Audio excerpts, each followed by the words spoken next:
Bonjour,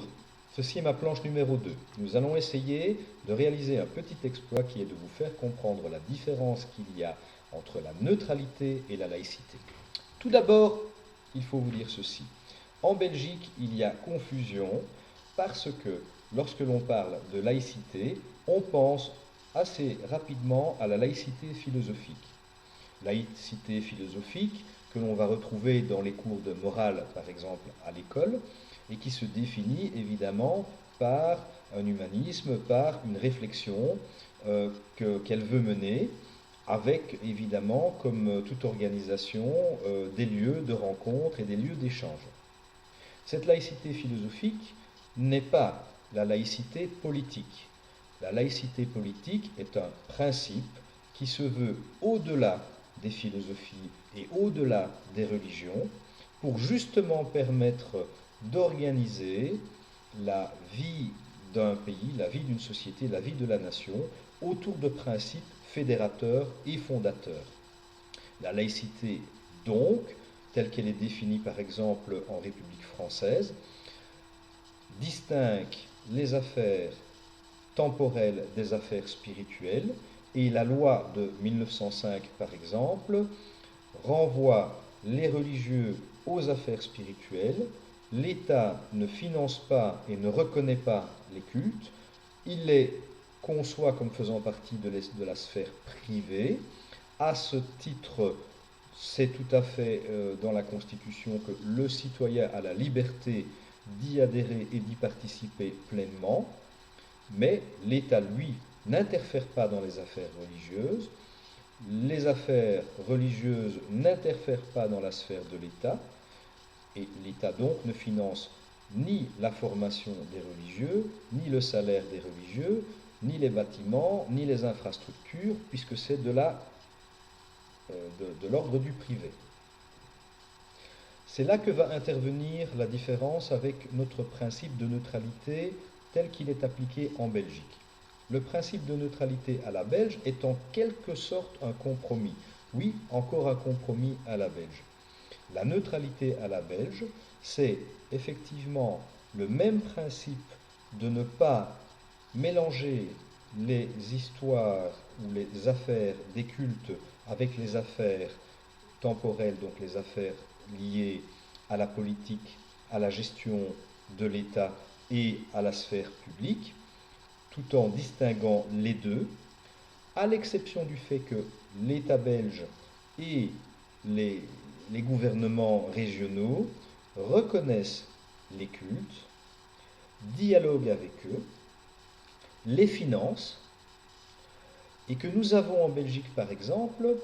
la possibilité et la coexistence de différents réseaux. Exemple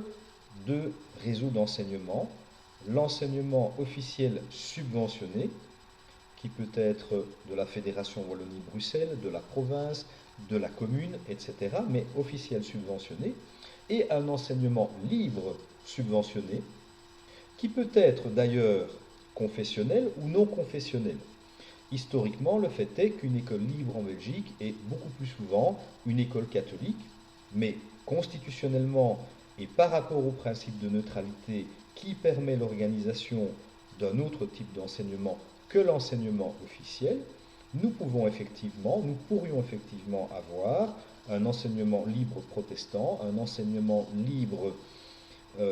musulman ou judaïque, sans aucun problème, pour autant que le programme de base, le décret mission relatif à l'enseignement et tout ce qui est en termes d'enseignement, que le corps soit commun. Et dans le projet pédagogique de ces écoles libres, il est tout à fait légitime d'avoir, par exemple, le principe d'évangélisation des enfants, alors que dans l'enseignement officiel, pour le respect de la neutralité, on organisera des cours de religion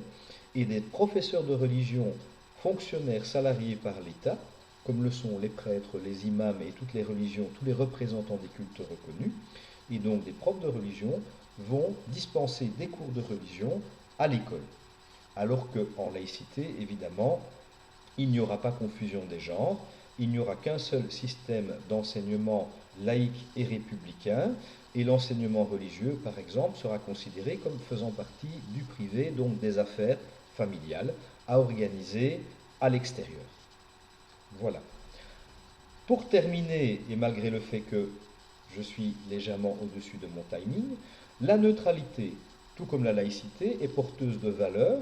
valeurs qui sont évidemment un héritage sociologique et que l'on va retrouver également dans le principe laïque. Dans les valeurs que porte la neutralité, au-delà du respect de l'autre,